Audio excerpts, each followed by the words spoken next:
सोमवार व्रत कथा। सोमवार व्रत कथा शिवजी की कृपा प्राप्ति हेतु पढ़ी जाने वाली पौराणिक कथा है। एक समय की बात है, एक नगर में एक अत्यंत गरीब ब्राह्मण रहता था। उसके घर में अक्सर भोजन का भी अभाव रहता था। गरीबी से परेशान होकर वह सोचने लगा कि कैसे भगवान की कृपा प्राप्त हो और उसके जीवन में सुधार आए।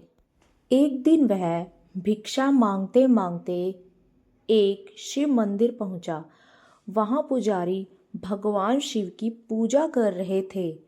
पूजा समाप्त होने पर ब्राह्मण ने पुजारी से अपनी समस्या बताई। पुजारी ने कहा, हे ब्राह्मण, तुम भगवान शिव का सोमवार का व्रत करो और श्रद्धा भाव से सोमवार व्रत कथा सुनो। भगवान शिव की सच्चे मन से पूजा करने वालों की हर मनोकामना अवश्य पूर्ण होती है। ब्राह्मण ने पुजारी की बात मानी और अगले सोमवार से व्रत शुरू कर दिया। वह प्रातः स्नान कर मंदिर जाकर शिवलिंग पर गंगा जल, दूध, दही, बेलपत्र, धतूरा और अक्षत चढ़ाता और ओम नमः शिवाय का जाप करता। धीरे धीरे उसके जीवन में परिवर्तन आने लगा। उसके घर में धन, सुख और शांति आने लगी। इसी नगर में एक अत्यंत अमीर सेठ भी रहता था, जिसकी बेटी विवाह योग्य थी, परंतु किसी कारण उसका विवाह नहीं हो रहा था। वह भी चिंतित रहता था। सेठ ने ब्राह्मण के कारण पूछा। तब ब्राह्मण ने कहा, यदि आप भी सोमवार का व्रत रखकर भगवान शिव और माता पार्वती की पूजा करें तो आपकी भी मनोकामना पूरी हो जाएगी। सेठ ने विश्वास के साथ व्रत करना शुरू किया। कुछ सप्ताह बाद उसकी बेटी का विवाह एक अच्छे घर में तय हो गया। विवाह बड़े धूमधाम से संपन्न हुआ और पूरे परिवार में हर्ष और उल्लास भर गया।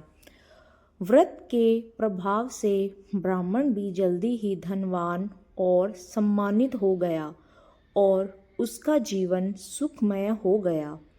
नगर के सभी लोग सोमवार का व्रत करने लगे और भगवान शिव की महिमा का गुणगान करने लगे। इस प्रकार जो भी भक्त सोमवार का व्रत करता है और भगवान भोलेनाथ का ध्यान करता है, उसकी सभी मनोकामनाएं पूरी होती हैं। व्रत विधि। व्रत की क्या विधि होती है? इस व्रत की विधि इस प्रकार है। सुबह स्नान कर स्वच्छ वस्त्र पहने और शिवलिंग पर जल, दूध, बेलपत्र और फूल चढ़ाएं। ओम नमः शिवाय का 108 बार जाप करें। सोमवार व्रत कथा सुने, पढ़ें और इसका पालन करें। भोजन में नमक रहित या केवल फल आहार करें। शाम को आरती कर प्रसाद वितरण करें और खुद भी ग्रहण करें। व्रत का क्या फल मिलता है? इस व्रत को करने से क्या फल मिलता है वह इस प्रकार है। विवाह में आ रही बाधा दूर होती है। धन, समृद्धि और घर में शांति मिलती है और जीवन में शांति बनी रहती है।